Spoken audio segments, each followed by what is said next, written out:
Good afternoon, class. Before we begin, can I call Naldosa to lead the prayer?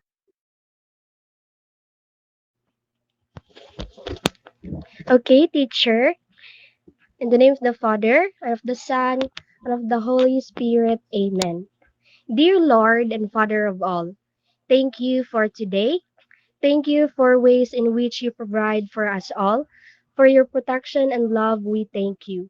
Help us to focus our hearts and minds on what we are about to learn.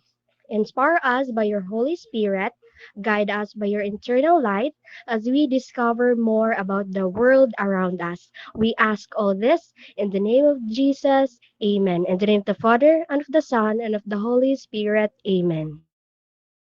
Okay, thank you for that. Once again, good afternoon, class. I am teacher Crystal. Good afternoon, class, and I am your teacher, Jenny. Good afternoon, class. I am Teacher Elaine. And and good afternoon to you, class. I am teacher Kyle, and together we will be guiding you through today's exciting lesson. Before we begin, how is everyone doing? Did you eat your lunch already? Yes, Yes, teacher. teacher.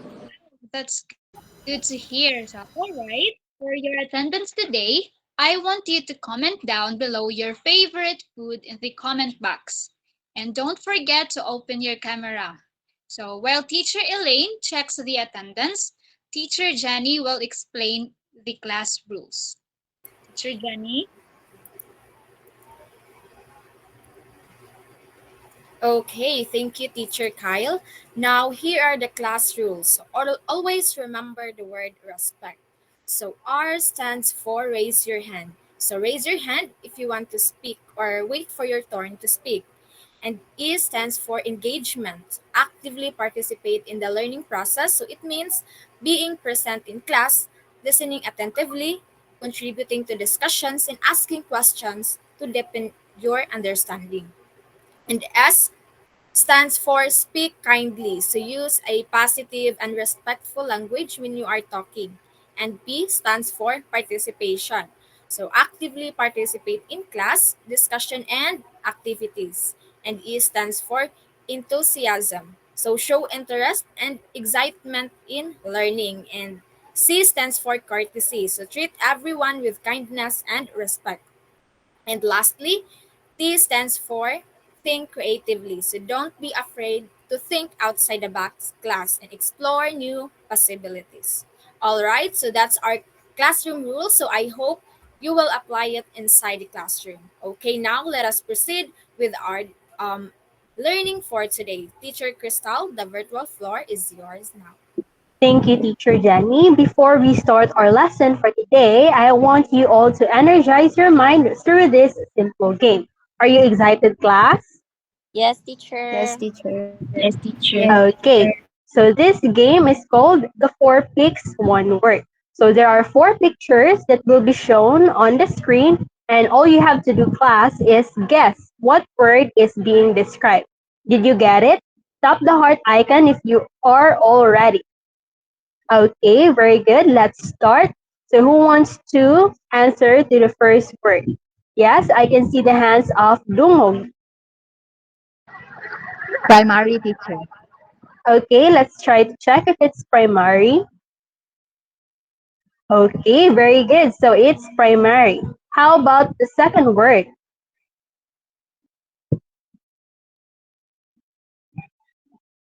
Yes, Montalvo. It's teaching, teacher. Okay, let's try to check if it's teaching. Wow, very good. How about for the third word? Yes, the Uday. Mathematics teacher. Okay, let's check. Wow, very good. How about for the last word? Yes, Mangiran.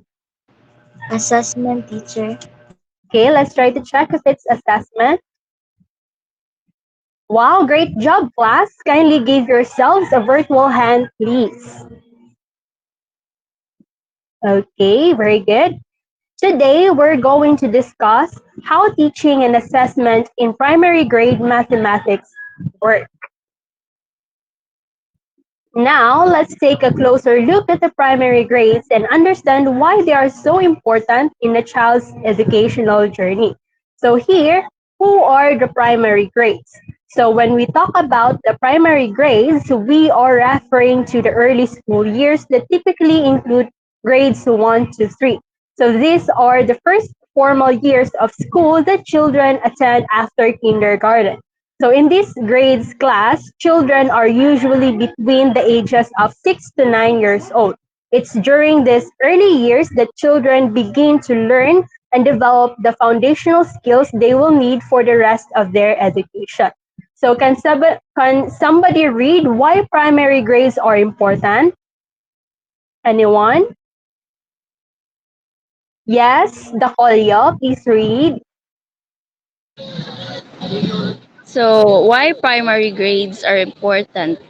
Primary grades are important because these grades are the foundational years. Next is children learn the basic skills in subjects like reading, math, and more. And lastly, the skills learned in these years are very important for their future learning. Okay, thank you, Dacolio. So the primary grades are often called the foundational years because this is where children begin to build essential skills that will support all of their future learning. And during these years, children are introduced to the basic subjects like reading, math, writing, and even the basics of science and social studies. So these skills are crucial because they form the foundation for more complex topics that children will encounter in later grades. For example, learning to read in primary grades is not just about learning letters and sound. It's also about understanding how to follow instructions, enjoy reading stories, and express ideas clearly. Similarly, the math skills children learn in these early years, like adding, subtracting, and recognizing shapes, will be built upon in higher grades as they learn more advanced math concepts. Teacher Jenny, do you have anything to add on? Yes, teacher Crystal. So now we will discover the importance of math in the early education years. But before we dive in, I have a question for you. So why do you think we need to learn math at such a young age? Yes, Pat Pat? To be able to count and to do numbers, teacher. All right. So mathematics is not just about numbers. It is a fundamental skills that shapes a child's cognitive and intellectual development. So the early years are particularly crucial because they lay the foundation for future learning in mathematics, logic, and problem solving. So here's the reason why math is important for young children. So first is kids need math to be able to count. So can anyone tell me why counting is important? Yes, Erica. Erica? I think counting is important because it is something that they will need every single day in their lives. From the little things to the big things in life, counting is in every aspect of our lives. That's all, teacher. Right. Thank you, Erica. So, counting is one of the first skills children acquire, and it is used in almost every aspect of daily life, whether it's counting toys, fruits, or steps. Children need to understand numbers to navigate their environment. Counting is the first step in understanding more complex math concepts. So math will help your child get their numerals right. So from an early age, children start to learn about numerals like 1, 2, 3, and so on under a real world application, especially with money. So basic arithmetic like addition and subtraction is essential for handling money, making change, and even shopping. So have any of you ever gone shopping with a parent or shopping yourself? Okay, I think all of you. So when you go shopping, you might help your parents count money or figure out how much change you should get back. So why do you think learning math is important for this? It is because we need to know how much things cost and how much money we have to pay. So when you learn basic math like addition and subtraction, you can understand things like how much money you need to buy something or how much change you'll get back. So this is something we all use every day. So the next one is many essential life skills fall under math. So skills like being able to read a clock, to tell the time, calculating time in terms of hours, days, weeks, or month, reading temperature, and so much more. So a child can tell the time, plan how much time they have before meal, or calculate how much time until bedtime. So demonstrating both time management and numerical skills, these are all real life situation where math plays a critical role. And math helps develop critical thinking skills, a skill which huge requirement once kids enter the real world. So problem solving as at the heart of mathematics. So as children solve math problems, they learn to approach challenges logically, break them down into smaller steps, and find solution. So these critical thinking skills are important as child progress into adulthood, especially in careers that requires analytical thinking. And math is a basis for whole array of other subjects ranging from accounting to statistics to economics and even certain science such as physics and chemistry. So without knowing math, a child option of higher studies narrow down. So many field of study such as economics, physics, chemistry, and even accounting required a solid understanding of math. So early proficiency in math opens doors to future learning in various academic disciplines and professional fields. So a child with a strong foundation in math is better prepared for studying more complex subjects like science, physics like that. So where math skills are essential for understanding concepts like measurements, calculation, and formulas. So can you think of any subject where math is really important? Yes, Aibo. A subject science teacher like in chemistry and in physics. Yes, absolutely correct. So math is used in many subjects from science and economics, even accounting, physics. So the better you understand math, the more doors open for you in school and later in life. So can you see how math is important in all these areas? So remember that math isn't just about numbers. It helps you count, make decisions, solve problems, and even understand the world around you better. So by learning math, you're preparing yourself for a lifetime success. So math in the early education years is not just about teaching numbers, it is about preparing children for a wide range of life experiences and academic pursuits. And by developing these foundational math skills, children gain the tools they need um, to succeed both in school and beyond. All right, so that's a wrap for the importance of math in early education. So now let's bounce to another topic. May call on teacher Kyle.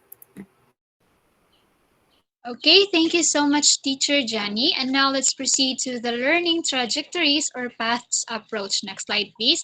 Okay, thank you so much. So, class, children learn math in stages that follow a natural development path. So, when teachers understand this, they can offer activities that match each child's progress. This way, teachers create math learning environments that are suitable for each child's development level, helping them learn effectively.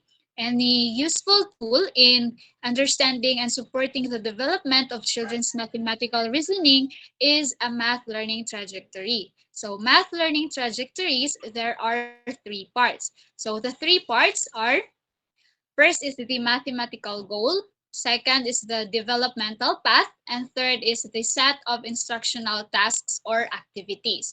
So first is goal. Who wants to read the first part of the math? Okay, I see a hand of Russia. So goal, it includes big ideas of math. Okay? Developmental ah, Okay, just continue, Russia. okay, developmental path, levels of thinking, typical learning route enhances teachers understanding.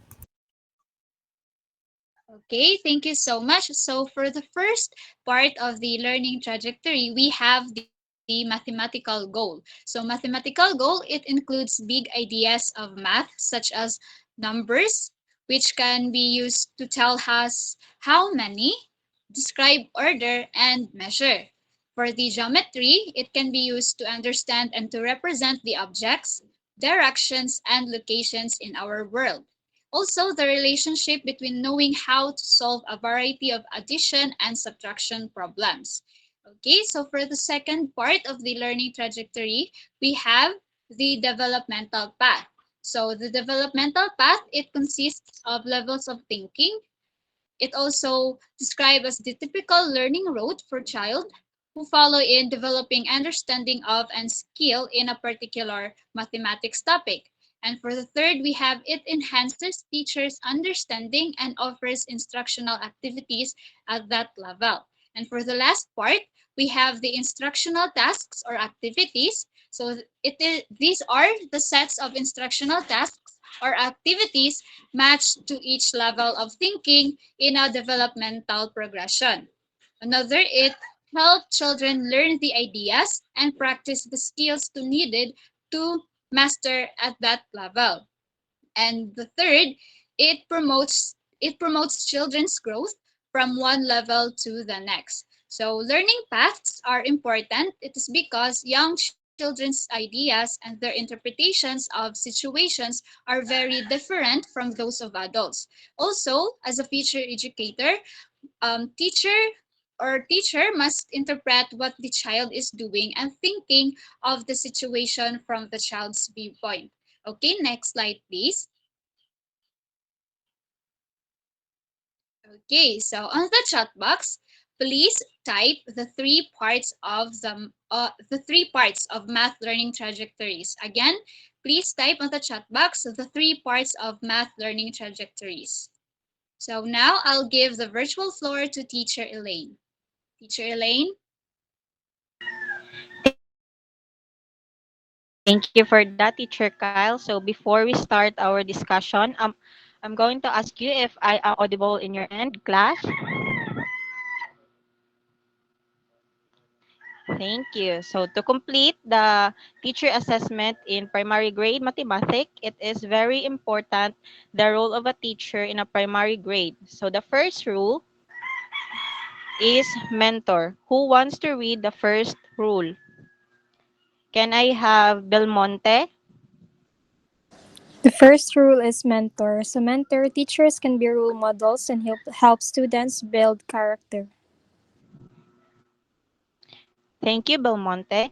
Teachers can be role models and help students to build characteristics, meaning the teachers play the role of a mentor for learners, especially during the formative years at the school.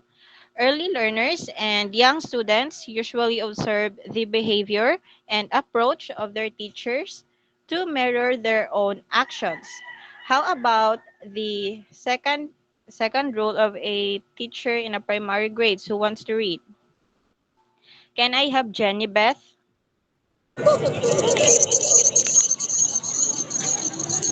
The second role of a teacher in primary grades is inspires. Teachers have a role to play when it comes to inspiring and motivating their students.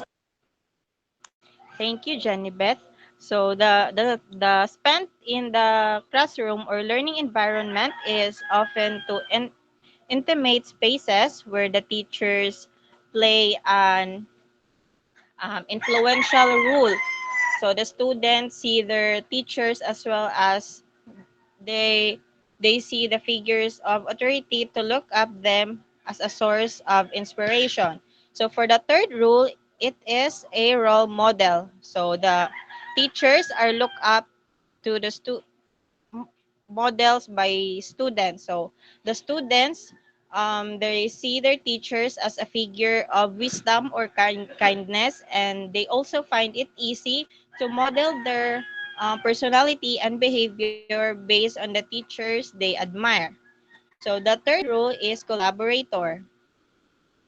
So in collaborating with the fellow teachers and stakeholders, it is very important role because the teacher working with the parents and the government in shaping the learning policies. So the fourth rule is creative thinker. So the teacher should encourage sharing ideas and develop tasks to encourage creativity as they're part of their lesson plans. So the teachers can go a creative in their approach by delivering a lesson of the students to deliver learning experience. So remember, the creativity is our bedrock of the most learning. So in conclusion, teachers plays many roles that simplify delivering lesson or handling the classroom. So teachers are superheroes of the society, and the role listed above are just a few many roles they undertake. So now, in order for me to know that you are listening, I will give a short activity called Word Puzzle. All you have to do is rearrange and the letters and create a new word as fast as you can. Next slide, please. For the round one, what do you think is the first word? Can I have Bardon? It is mentor teacher. Very good. Next slide. How about the round two? What word it is? Can I have Ella? Role model teacher. Very good, Ella. You got the correct answer. Next slide, please. How about round three? Who wants to answer? Pacaldo? Working together with the parents, co-teachers, and other stakeholders. It is collaborator teacher.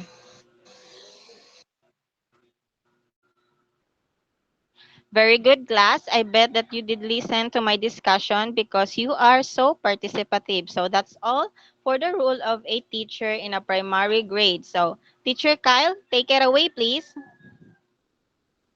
Okay, thank you so much, Teacher Elaine. So, hello, class. It's me again, Teacher Kyle. So, before I proceed, can I have a sad reaction for me to know if I'm still audible at your end? Okay, thank you so much, class. So now let's proceed to assessment in primary grades.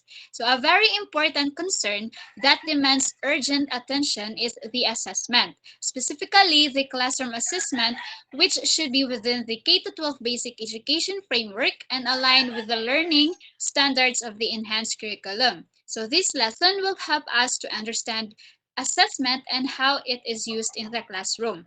So for the lesson one, we have assessing learning in primary grades. So when we assessing learning or when we assess the learning of the primary grades, we have to implement or give assessment to primary graders. So what is assessment, class? So when we say assessment, it is defined as a process that is used to keep track of learners' progress in relation to learning standards. It should be aligned with the curriculum standards on 21st century skills and the objectives of the lesson. And the assessment should not be limited to written examinations only. It is because it is a part of our day-to-day lessons, classroom activities, and relate to real-life setting. So, next slide, please. Okay, thank you so much. So the enhanced curriculum of the K-12 basic education is standards-based. So when we say standards-based, class, it means that the lessons and activities are designed to meet specific learning goals or standards. So the assessment measures shall be anchored on the attainment of these standards and competencies. So there is a recommended type, component, period, and approach of assessment for each learning standard that has lifted in the policy guidelines of the Department of Education. However, these guidelines will be discussed by teacher Jenny later. So since we know the definition of assessment, so now let's proceed to the principles of assessment in primary grades. Next slide, please. Okay, so for the first principle, we have the assessment should be consistent with the curriculum standards. So as a future teacher or as a future educator, we should make sure that the assessment measures the attainment of the learning objectives set at the beginning of the lesson. For the second principle, we have the formative assessment needs to scaffold the students in the summative assessment. So the results of formative assessment are not graded, but it's very important to keep the documents of this study, the patterns of learning demonstrated by learners to prepare them in taking the summative assessment. Next slide, please.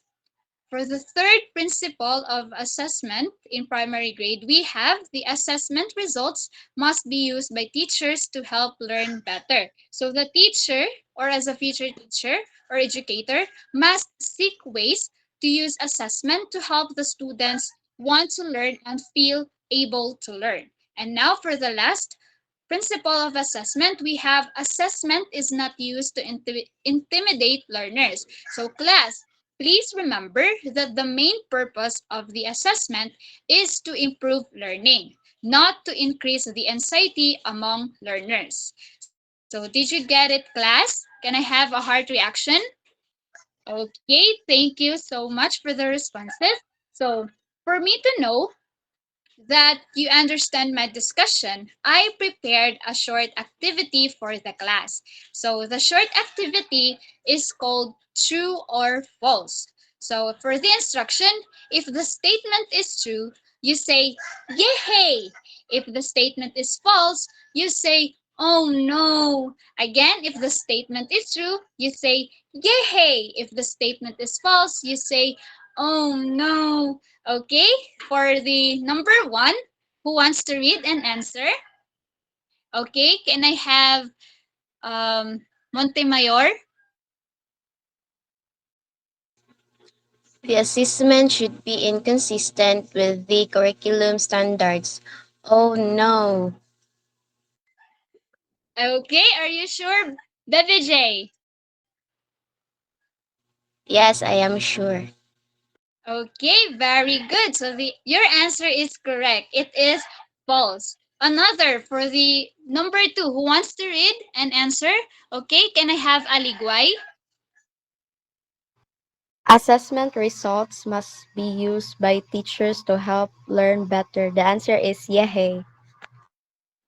Okay, so for the number two, the answer is yehey. It is true. And for the third one, can I have Francis?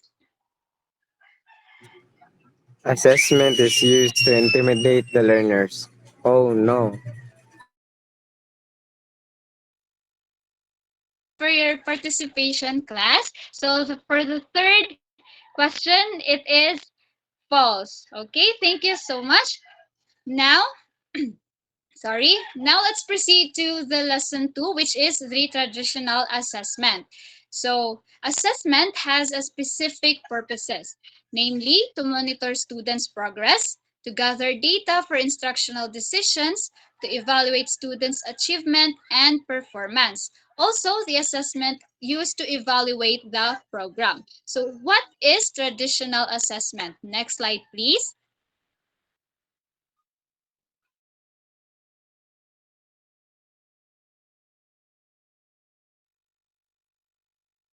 Okay, thank you so much. So, what is traditional assessments? When we say traditional assessment, who wants to read? Please read the definition, class. Okay, can I have Layasan? Okay, teacher. So traditional assessment, it is a conventional method of evaluating students' knowledge. Okay, thank you so much, Layasan. So now, the definition of traditional assessment, it is a conventional method of evaluating students' knowledge and comprehension of a subject matter. It is a common way of testing what students know and understand about a subject. It usually includes methods like quizzes and written assignments. So where students answer questions or solve problems to show their learning. Next slide, please.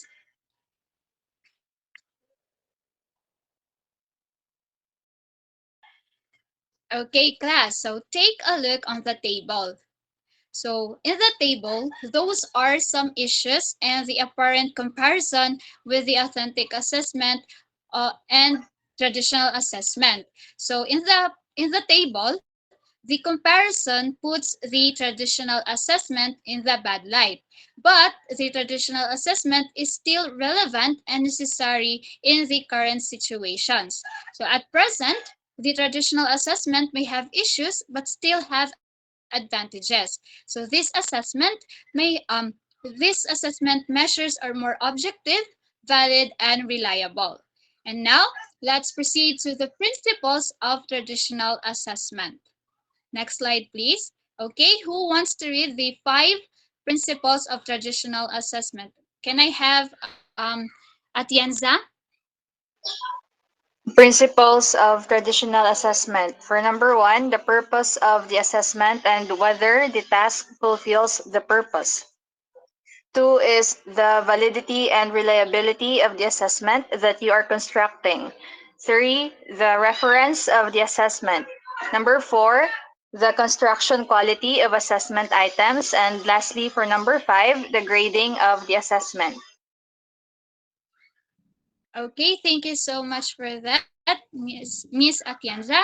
So first principle of traditional assessment, sorry for that, we have the purpose of the assessment and whether the task fulfills that purpose. So it talks about an essential starting point is to be aware of the reasons why we are assessing the students and how to design an assessment that will feel or that will fill your needs.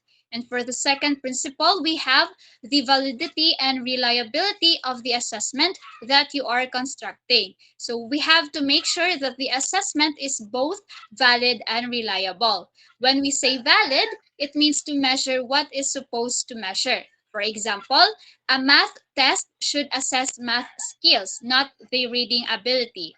And for the reliable, it means that the test gives the same results if it is taken multiple times under the same conditions. So this ensures, or the reliability ensures, consistency in the results. So both qualities are needed to make the test fair and accurate. For the third principle, the referencing of the assessment. So it talks about to make the assessment meaningful, we have to compare the children's abilities to a standard, to others, or to their own past performances. For the fourth principle, we have the construction quality of assessment items. So for the assessment to become effective, the assessment items must be constructed to an appropriate quality. And for the fifth principle, we have the grading of the assessment. So the grades of the assessment results are very concise summaries of a student's abilities. So that's it for the principles of traditional assessment and for the definition of traditional assessment.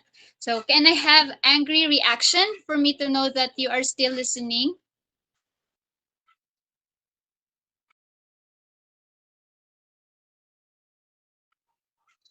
Okay, thank you so much for the responses, class. Now, let's move on to the traditional assessment tools. So there are 4 traditional assessment tools. First is true or false. Second is the multiple choice test. Third is the essay. And fourth is the short answer test. So first, true or false, it requires students to make decisions and find out which of 2 potential responses is true. For the second traditional assessment tools, we have the multiple choice test. So according to Bailey, 1998, this type of test is very common or is commonly utilized by teachers, schools, and assessment organizations for the following reasons. First reason, it is fast, easy, and economical to score. Second, this test is measure can be scored objectively. Then for the third, we have it reduces the chances of learners guessing the correct items. So that's it for the multiple choice test. For number 3, who wants to read?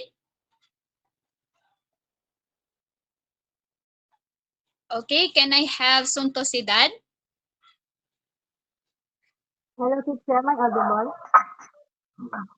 Yes, you are. Okay. Third is essay, flexible and measures high ordering learning skills. Okay, thank you so much. So for the third traditional assessment tools is essay. It is an effective assessment tool, or it is considered as an effective assessment tool because it is flexible and measures the higher ordering learning skills in written communication and organization of ideas. And for the fourth one, who wants to read? Okay, can I have Doro? The four traditional tools, assessment tools is short answer test, or have blanks for students to fill in. Okay, thank you so much for that, Miss Doro. So for the fourth one is the short answer test. So in a short answer test, the questions are either direct or have blanks for students to fill in. For example, what is 5 plus 3? Another example is how many sides does a triangle have? And another, how many days are there in a week? So those are the example for the short answer test. So in a short answer test class as a future educator, we must create questions clearly or else students may give answers that don't match the intended response. Okay? So that's it for the four traditional assessment tools. Next slide, please. Okay? So in this part, before I'll give the virtual floor to the next teacher, kindly enumerate the four traditional assessment tools. Just tap the virtual hand if you want to answer. Okay, can I have to go on? So the four traditional assessment tools are the true or false test, the multiple choice test, the essay, and the short answer test, teacher. Okay, thank you so much. So thank you so much for your cooperation. And now let's proceed to the next teacher. Teacher Elaine, take it away, please. Thank you, Teacher Kyle. So we are bound to another topic for today. Who wants to read the definition of authentic assessment? Yes, Naldoza? What are authentic assessment? It is an approach to assessment that focuses on measuring how well students can perform tasks that are meaningful and relevant to real-world experiences.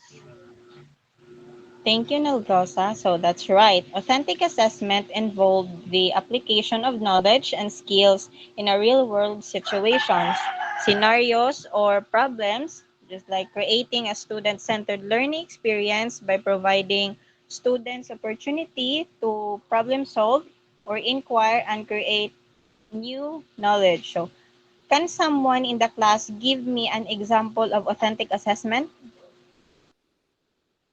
Anyone? Layasan? Portfolios teacher. Very good. Another one, umpad.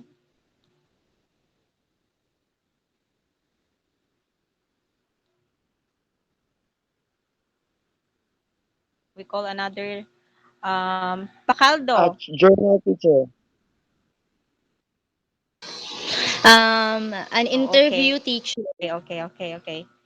Thank you for that, umpad. So, those are very good class. So, those are the example of authentic assessment. Since you are all familiar with the example of authentic assessment, before we dive into our discussion, can you tap the heart button, class, if you're still there?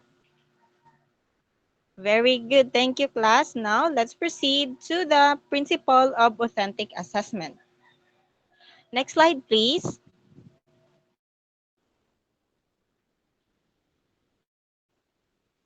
Next slide, teacher Tal. Okay, thank you, teacher Tal. So that is the principles of authentic assessment. Who wants to read?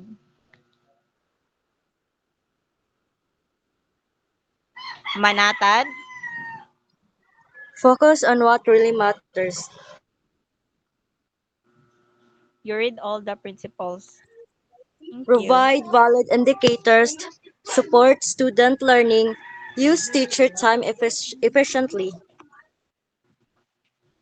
Thank you, Manatad. So when we say focus on what really matter, it is important to assess skills and knowledge that truly reflect the student's understanding and abilities rather than just rote in memorization. When we say they provide valid indicators, so we teachers, we ensure the assessment tool and criteria are reliable and accurately measure what we are supposed to vital for infer and accuracy. So support students learning. When we say support students learning, the assessment should not only gauge current learning but also guide the future learning by providing construct, constructive feedback or opportunities for growth of the student. For the last assessment is use student sorry, use teachers time for efficiency. So when we say use the teacher time, it is effective assessment method should also consider that particularly for educators that ensure that they can balance their time between assessment and other teaching responsibilities. Did you understand the four principles, class? Yes, teacher. Yes. Very good. So we also have a authentic assessment tool, which is they make use three models, and the three models are, next slide, teacher Tal. Who wants to read assessment tool? Saldoa? So three assessment tools are observation, performance samples, and actual performance. Next slide, please, teacher Tal.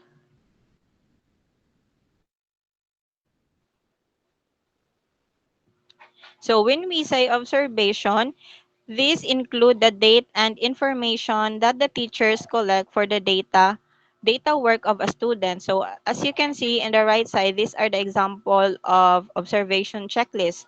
So using an observation form or checklist for students' behavior is structured way to monitor the assess students' actions and interactions in the classroom. So enable for us to check the observation form. First, we need to prepare the form. We ensure that the form is ready with all of the criteria that you want to observe for your student. Second, introduce the purpose. You should explain to your students why the observation is happening. And the third is observe. So observe the student in a natural setting without interrupting their activities. And also, you should be discreet to ensure that their behavior is authentic and not influenced by the observation.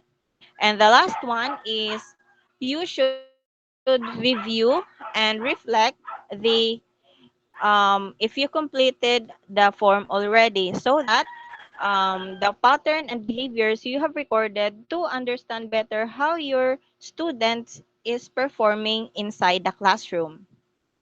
Next slide, please, teacher Tal.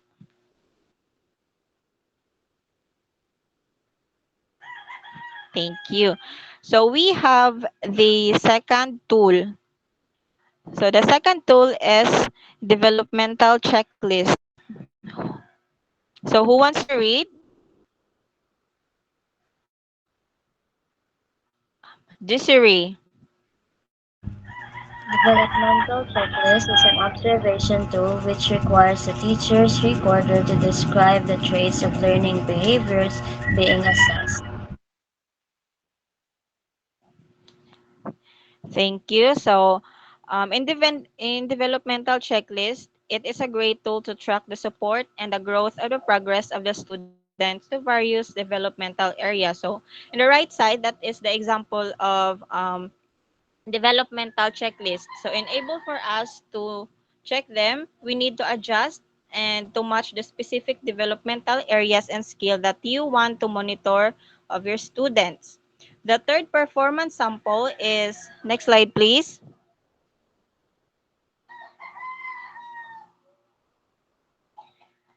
So the third authentic tool is performance sample. It is a compilation of pieces of evidence of an individual skills, ideas, or interest and accomplishments of the student. So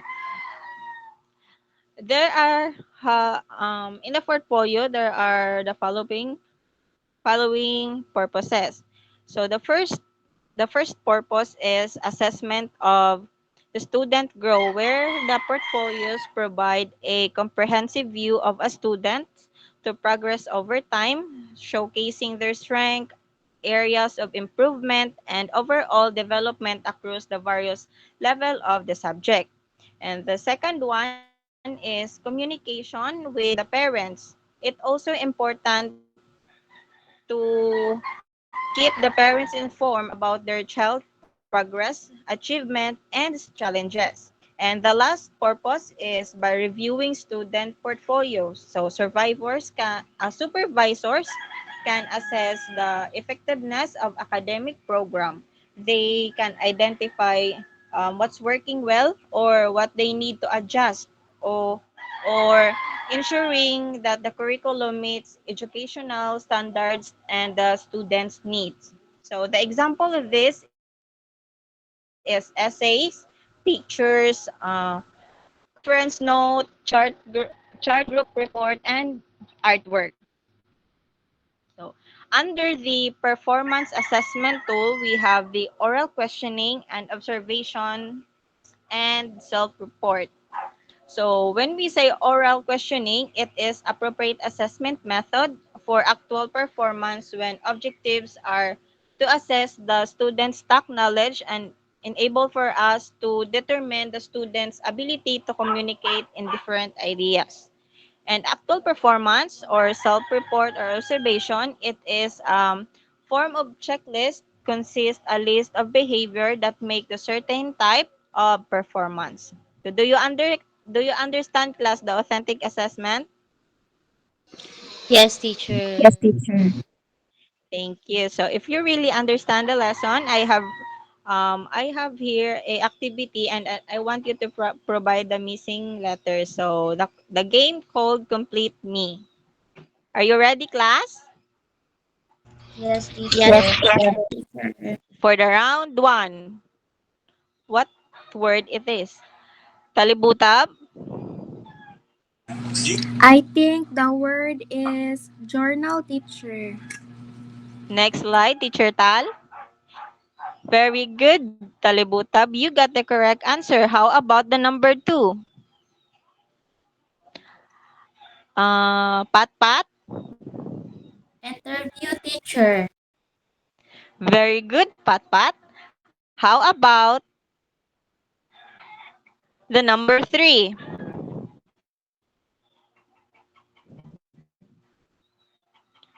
Who wants to answer? Layasan? I think it is oral questioning, teacher. Let's see. Next slide. Very good, Layasan. How about round four? Can we have Bardon?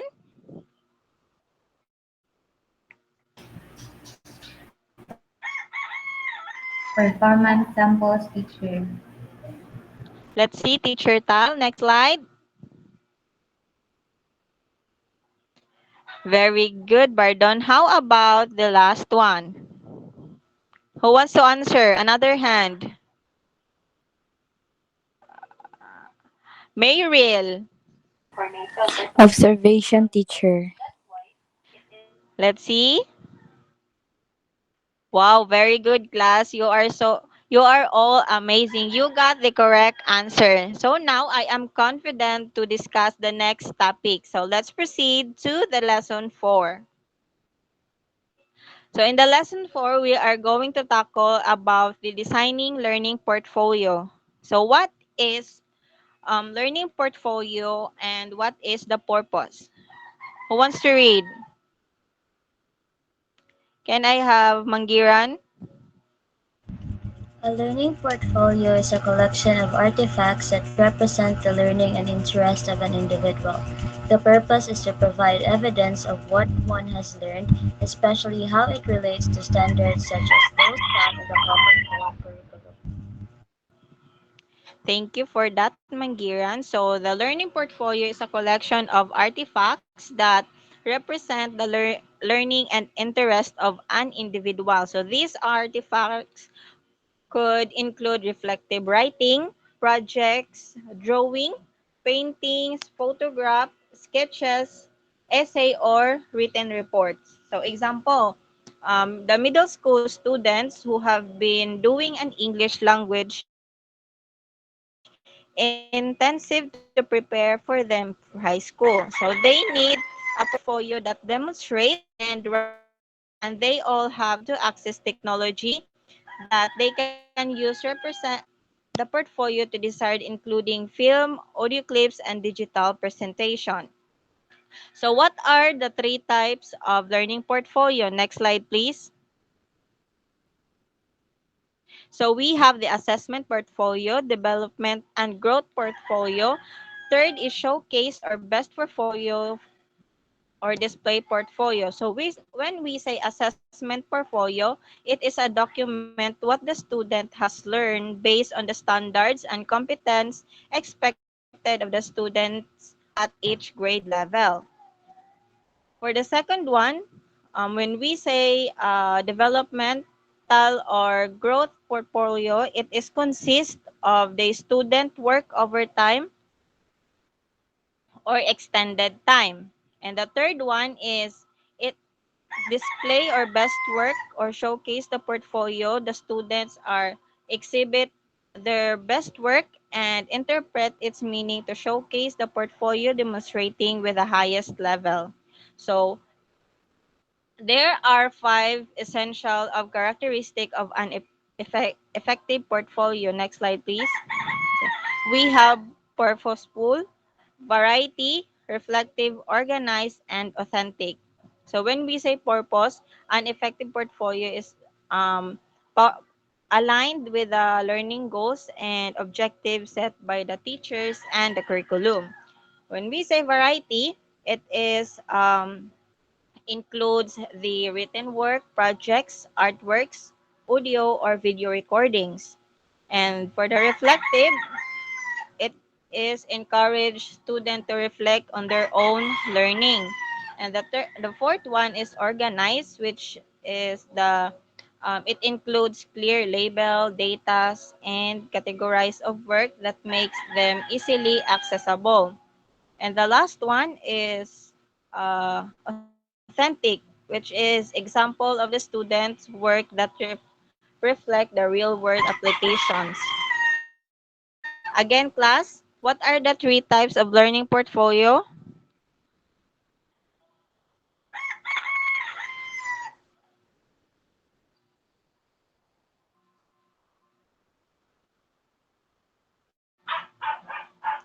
Again, class, what are the three types of portfolio?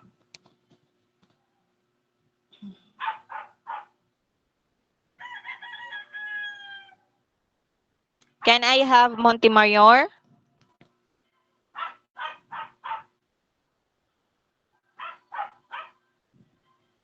Okay, let's proceed. So, um, Can you comment in the chat box what are the characteristic of portfolio? Next slide, please.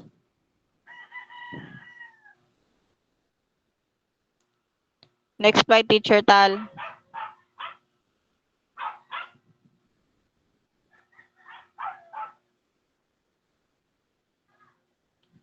So that's all for the um, learning portfolio. The Teacher Crystal, the virtual floor is yours. Thank you, Teacher Elaine. Now that we've explored the importance of primary grades and how these foundational years shape children's learning, let's move on to an exciting topic that plays a deep part in their development during these early years, which is creative and critical thinking and mathematics. Mathematics in the primary grades class isn't just about memorizing numbers or learning how to add and subtract. It's also about teaching children how to think creatively and critically. When children learn math, they are not only solving problems, but also developing skills to think in new and innovative ways. So, creative and critical thinking are two different but equally important ways of approaching problems.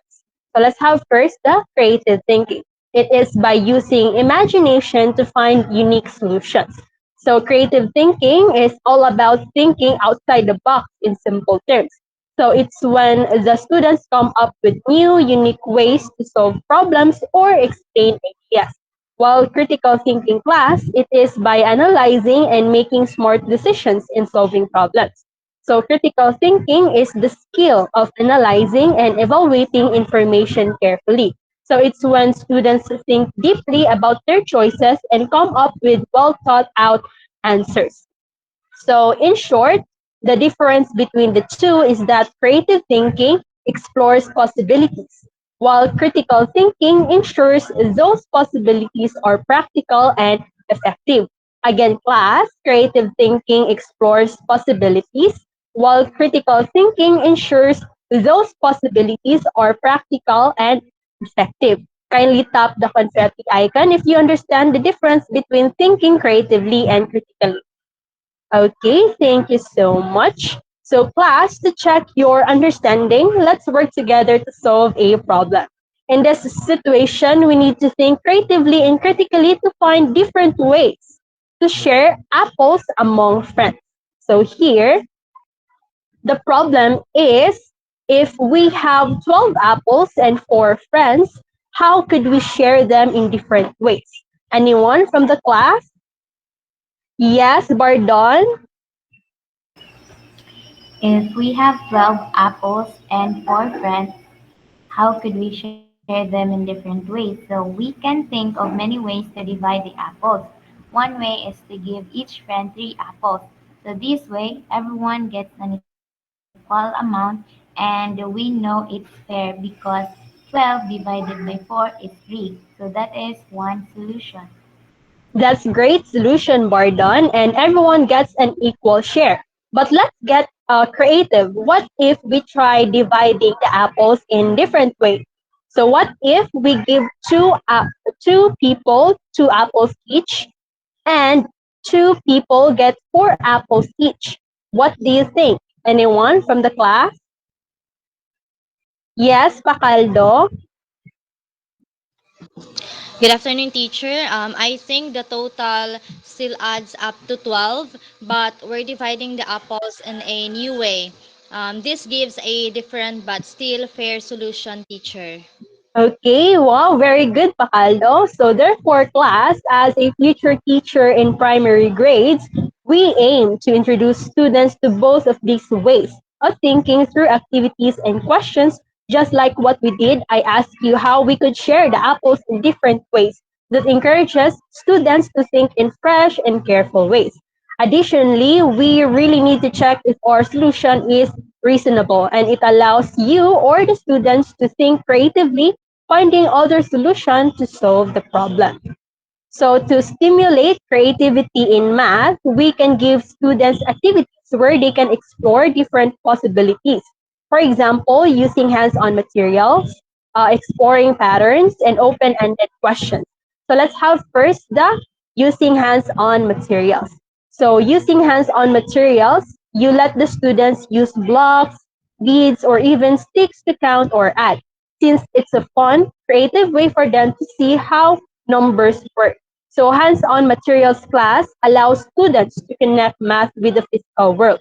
When they count, add, or build with items like blocks or beads, they see math in action. So this tactile approach makes math feel real and helps students explore concepts creatively. So the second one is exploring patterns. So this is where children creating patterns with colors, shapes, or numbers. And as a future educator, you really need to ask students to create their own patterns with colors, shapes, or numbers. So this lets them experiment and see relationship between different elements. Moreover, patterns are all around us, right? From the design of a checkerboard to the way leaves grow on a tree. So by creating their own patterns, students learn to recognize sequences and relationships, which sharpens their observations and creativity. So this exploration helps the students understand, excuse me, class, the concept of structure in math. For a while, class. Okay, I'm sorry for that. So for the last one is open-ended questions. So it here, as you can see in the picture, you can see there are two students thinking with multiple math symbols floating around or in front of them, representing different ways to solve a problem. For a while, class. So I'm sorry. So open-ended questions invite students to explore multiple solutions. For example, uh, how many ways can we make 10? So it allows students to think in different ways and explore options. Just like what we did a while ago, I asked you to divide the apples. So in this way, it shows the students that math isn't just about getting one answer. It's about exploring ideas. And also, class, don't forget that as a future educator, stimulating creativity in math helps students see it as more than just numbers. Hands-on activities, pattern exploration, and open-ended questions promotes an environment where students feel free to explore and innovate. And when students think creatively, math becomes a journey of discovery. So now let's move on to the characteristics of creativity. So it is when students show creativity in math, they often show qualities like curiosity, flexibility, and confidence. So let's have first the curiosity. So can anyone from the class tell me what can you see in the picture? Yes, Aligway. All students are eagerly raising their hands, teacher. Okay, thank you so much, Aligway. So when we say curiosity class, children ask questions and want to know more. So the reason why all students in the picture are raising their hands in front of you. So, and as the quote saying here, curiosity is the spark that lights the fire of discovery. So kindly tap the confetti icon if you agree with me, class. Okay, thank you. So curiosity is a driving force behind learning. So in math class, curious students don't just stop at solving the problem. They ask why certain methods work or explore what happens if they approach it differently. So this deeper questioning helps them uncover new solutions and expands their understanding of concepts. So for the second one is flexibility. Can anyone from the class tell me what can you see in the picture? Yes, eyeball. A thoughtful student surrounded by mathematical symbols, showing openness to trying different problem-solving method, teacher. Okay, very good, eyeball. So when we say flexibility class, the students are open to try different methods to solve a problem. So as they say that flexibility is the key to unlocking different paths to success. So kindly tap the heart icon if you agree with me, class. Okay, thank you so much. So in math class, flexibility means understanding that problems can have more than one solution. Creative students are open to trying different strategies, maybe starting with a diagram, testing patterns, or working backward. So this ability to adapt their thinking helps students find the best approach for any situation, making them resilient problem solvers. So for the last one is confidence. Can anyone from the class tell me what can you see in the picture? Yes, Montalvo. Determined student stepping forward with a look of focused teacher. Wow, good job, Montalvo. So from the word confidence class, the students are willing to take risks even if they're not sure of the answer. So and confidence is the courage to try, learn, and grow from every attempt. So in teaching math, confidence plays a key role in creativity. And confident students aren't afraid of getting the wrong answer. They see mistakes as opportunities to learn. And by taking risks and experimenting with ideas, they build a deeper understanding of math and develop resilience that supports their growth. So that's how confidence works. Therefore, class, the curiosity, flexibility, and confidence are essential traits for encouraging creativity in math. And by nurturing these qualities, we're helping our future students see math not just as formulas to memorize, but as an exciting, dynamic process of discovery, making learning more engaging and meaningful for future educators. So now let's take a look of the elements of critical thinking in math. So who wants to read the three key skills in critical thinking, including their definition? Yes, Montemayor. Analysis, breaking problems into smaller steps. Evaluation, considering different ways to solve a problem. Logical reasoning, applying rules to find solutions. Okay, thank you so much, Montemayor. So as teachers, we can focus on three key skills when teaching critical thinking in math. So I have a question, class. So when you have a big problem, what's the first thing you do?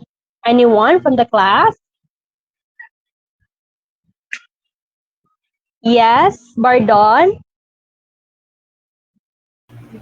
I'll break it into smaller steps, teacher, to make it easier to solve. Wow, smart thinking you got there, Bardon. And as a future educator, we really need to encourage our students to break down big problems into smaller, manageable parts. In evaluation, how do you use that skill in math? Anyone from the class? Yes, Montemayor. For evaluation, I compare different methods to solve a problem and choose the one that works best. Sometimes one method is faster or it makes more sense for the problem I'm solving. Okay, that's a fantastic strategy you got there, Montemayor. So, as a teacher educator, we really need to help our students think about which methods might work best. How and what about logical reasoning? How does that help you? Yes, Aibo. Logical reasoning is like following a clear path. For example, in geometry, if I know a certain rules, like the angles and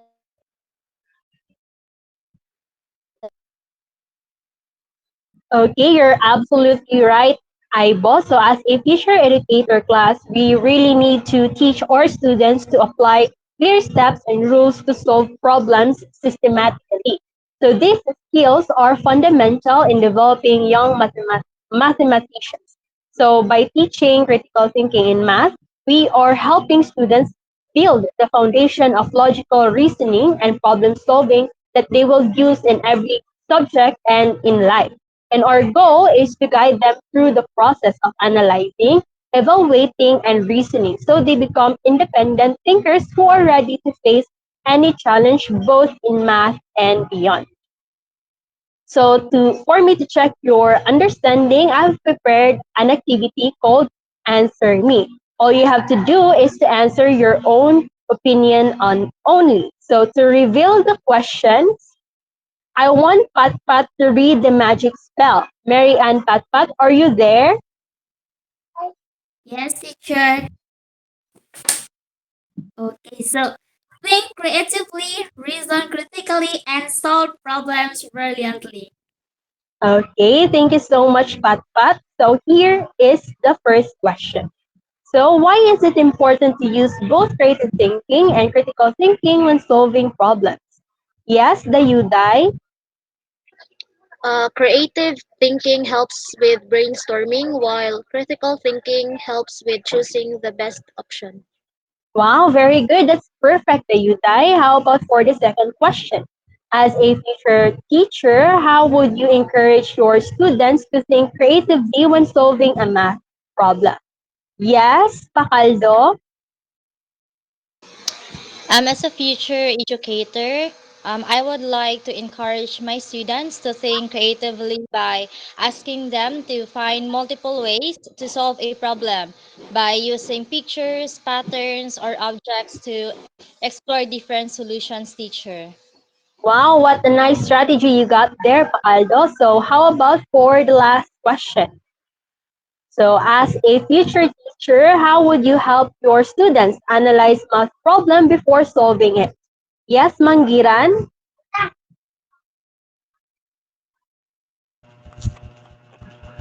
As a future teacher, I would help students analyze math problems by encouraging them to break it down, then identify key information and think about the strategies they can use before solving it, teacher. Okay, yes, very good, Manggiran. I agree with you.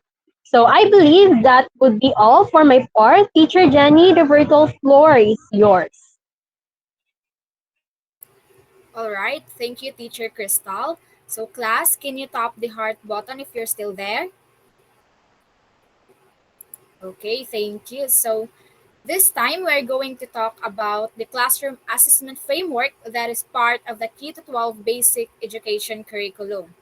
So, this framework helps us understand how we assess in school, why assessment are important, and how they support our learning. So, can anyone tell me what classroom assessment is all about? Anyone from the class? Yes, Pat Pat?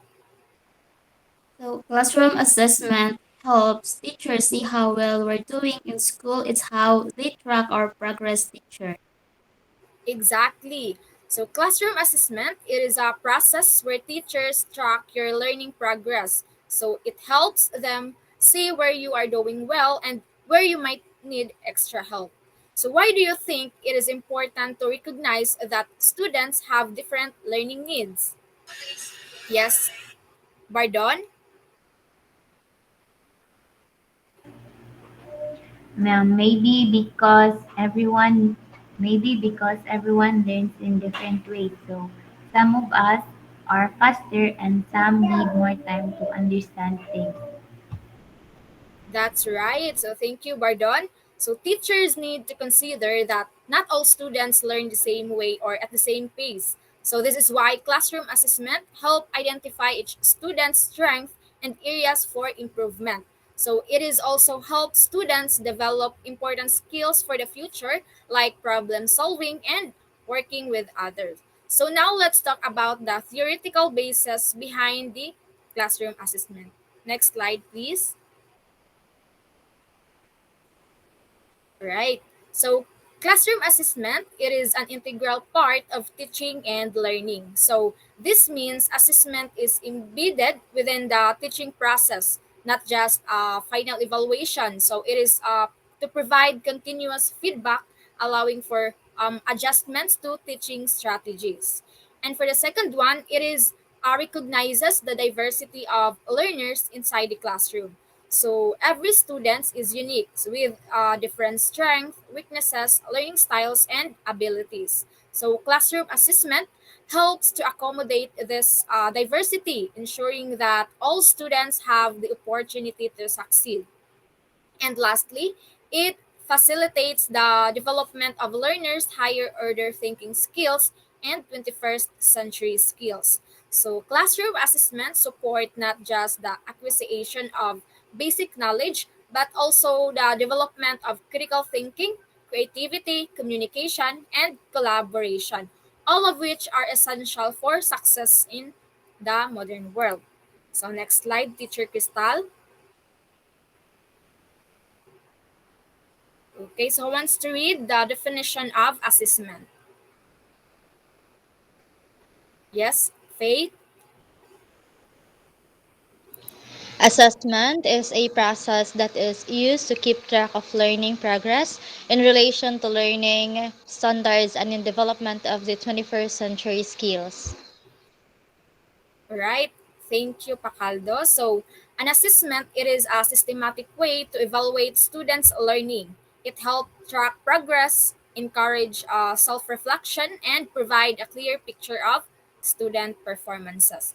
While the classroom assessment, it is an ongoing process of identifying, gathering, organizing, and interpreting quantitative and qualitative information about the learners know and can do. So this means assessment isn't just a one-time event. It is a continuous process that involves both qualitative and quantitative. So it involves identifying. So identifying, it is deciding what to assess, the knowledge, skills, and attitudes. While the gathering, it is to collect information through various methods like tests, observations, and projects. And organizing, it is arranging and analyzing the collected data. And for the interpreting, it is to draw a conclusions about students' learning and progress. So there are different types of a classroom assessment. Next slide, please.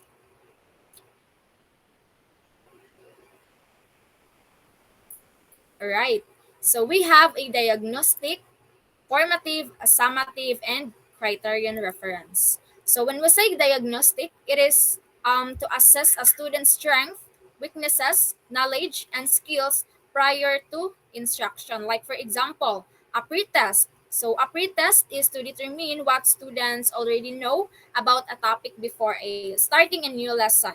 While the formative, it is to assess a student's performance during instruction and usually occurs regularly throughout the instruction process. And for the summative, so this is done at the end of an instructional period to evaluate the overall student's achievement, like for example, a final exam or an end of term project. So that measures what students have learned throughout the unit. And lastly, we have the criterion reference. So the criteria reference assessment, it is to evaluate students' performance against a specific set of goals or standards, correctly applying fraction or operation, rather than comparing the results to the performance of the other students. So what is assessed in the classroom? Next slide, please.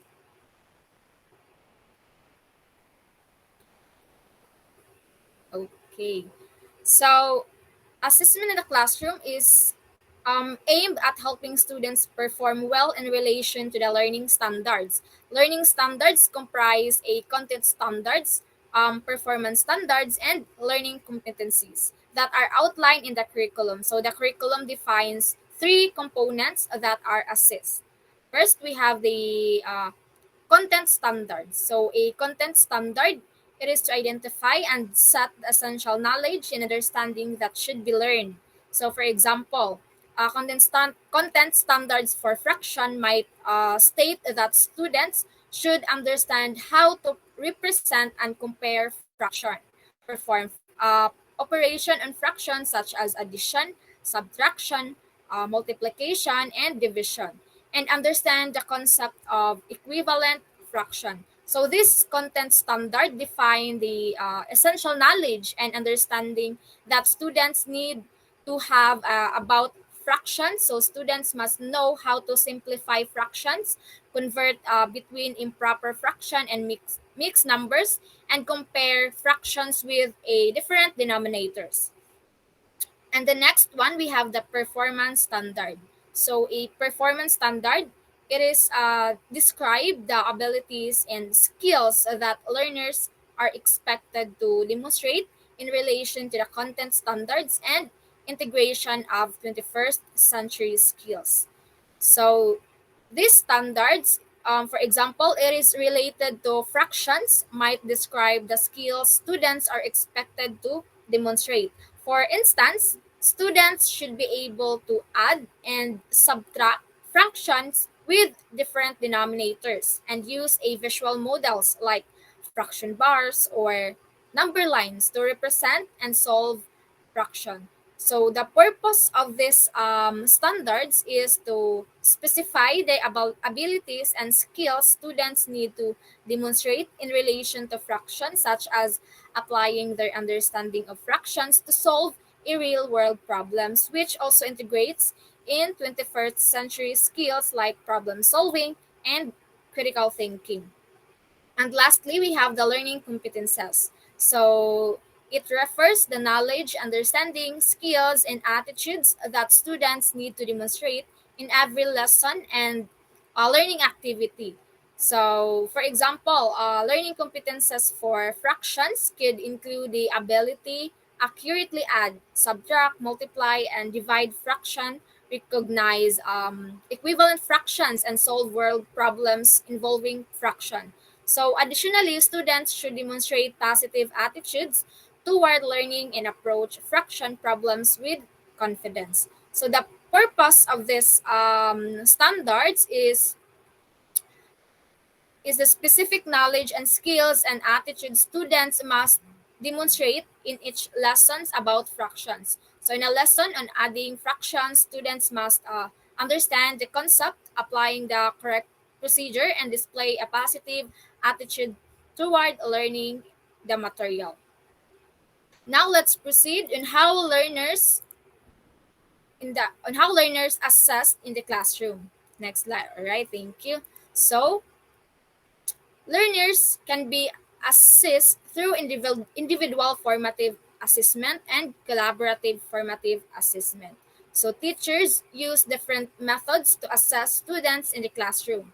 So when we say individual assessment, it is to focus on individual students' performance through quizzes, written work, and presentations. While the collaborative assessment is focuses on group work and includes activities like discussions, role playing, and collaborative projects that encourage teamwork and shared learning. So, to wrap up my discussion, classroom assessment in K to 12 help teachers guide your learning journey. So, they give both you and the teacher a clear idea of where you are and how to improve. So, this assessment focus on different standards and competencies to ensure you're developing the knowledge and skills you need for the future. So, do you have any question about the classroom assessment class? None, teacher. Okay. So I hope this discussion helped you to understand the importance of assessment in your learning journey. So remember, class, they're not just about grades. These are the tools that help you grow and improve. So this time, I prepared a short activity. So I want to know if you really listened on my discussion earlier. So your activity called Guess What Am I? So are you excited? Yes, Yes, teacher. teacher. Okay, so let's start. So, I am an assessment that happens during instruction. I provide feedback to students to help improve while they are still learning. What am I? May I call on Montalvo? It's formative assessment, teacher. Right, let's check if it's formative. Very good. It is a formative assessment. Now for the next one. So I happen before instructions begins. I help the teacher identify students' strengths and weaknesses so they can plan better lesson. What am I? May I call on Montemayor? Diagnostic assessment, teacher. Let's check if it's diagnostic. Right, very good, Montemayor. Now for the third one. I take place at the end of the instruction. I measure the students' overall achievement after a unit or lesson is complete. What am I? May I call on Aligway? Summative assessment teacher. All right, let's check. Very good. It is a summative assessment. Now, for the last one, I involve group activities such as discussions, role playing, or collaborative projects. What am I? May I call on Mangiran? Collaborative formative assessment teacher. Okay, let's check. All right, very good. It is a collaborative formative assessment. So, all right, give yourself a virtual clap class for doing a great job today. So, it seems you really listen in my discussion. So, may I call on Miss Teacher Kyle to continue? Teacher Kyle, the floor is yours. Okay, thank you so much, Teacher Jenny. Now for the generalization. Since the teachers are all done discussing the topics, let's have a short quiz, class. So for us to know that you listened to our discussion well. So are you ready, class? If you are ready, please tap the heart reaction if you are ready. Again, if you want to answer, please tap the virtual hand. Okay, for the first question, just read it on your eyes and then tap the virtual hand if you want to answer. For number one, who wants to answer? Can I have another hand, please?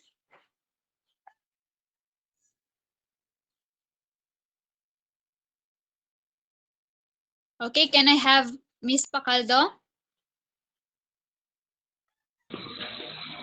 For number one, teacher, recognizing the learning diversity, it ensures that the assessments are inclusive and equitable. Each student has unique strengths, challenges, and ways of learning, as what you discussed. By differentiating the assessments, the educators must ensure that all students are fairly evaluated. They receive the necessary support, and they are provided with the opportunities to succeed regardless of their background, learning style, or abilities. That's a teacher. Okay, thank you so much for that, Miss Pacaldo. So your answer is correct. And for the another number, can I have another hand, please? For number two, what is, or it is defined as a process to keep track of the learner's progress. Okay, can I have Miss Talibutab? I think it's assessment teacher. Okay, very good, Miss Talibutab. It is assessment. Okay, for number three, can you please next slide, Teacher Tal? Okay, for number three, who wants to answer?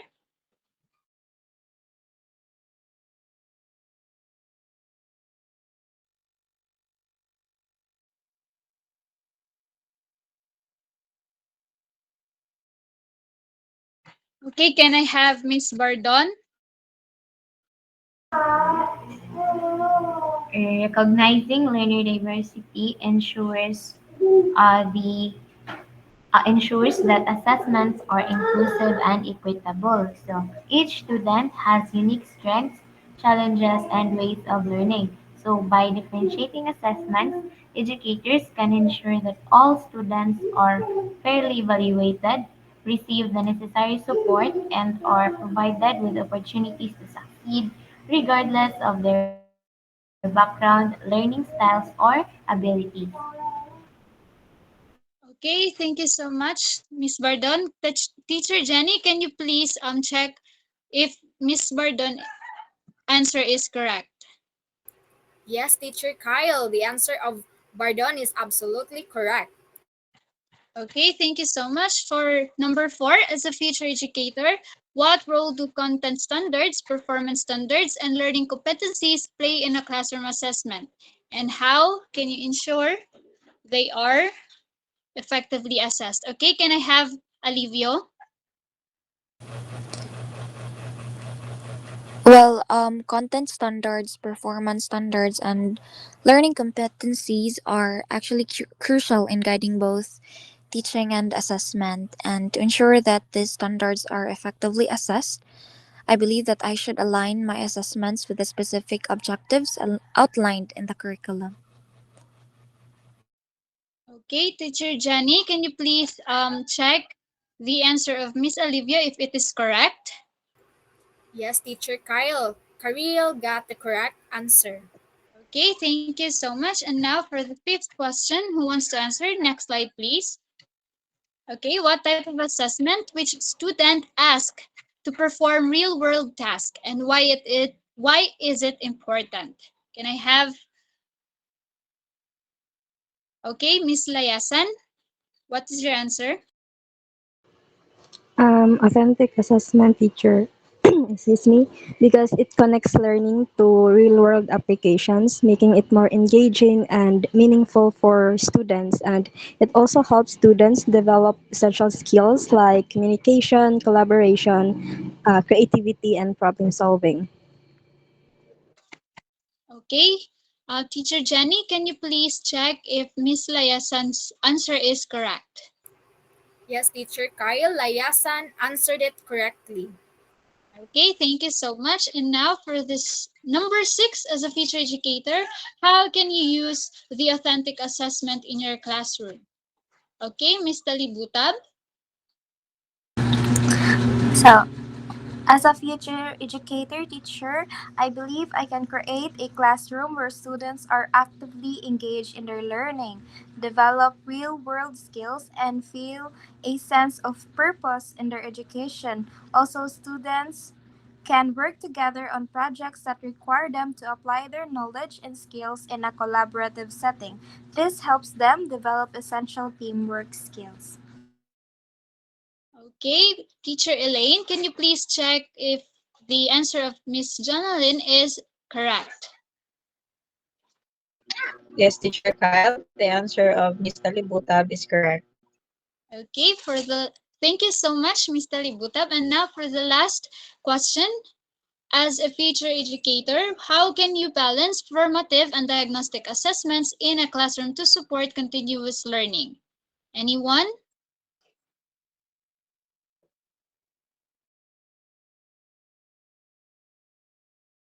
Oh, yes, Miss Alivio. To balance formative and diagnostic assessments effectively, I need to use diagnostic assessments at the beginning of a lesson or unit to gauge students' prior knowledge and identify their strengths and areas that needs for improvement. And I believe that this allows me to plan my instruction based on students' initial understanding, ensuring that I address gaps in knowledge or skills before proceeding to one more complex content. And once instruction begins, I can incorporate formative assessments regularly to monitor students' ongoing progress and understanding as well. Okay, teacher Elaine, can you please check if Miss Olivio's answer is correct?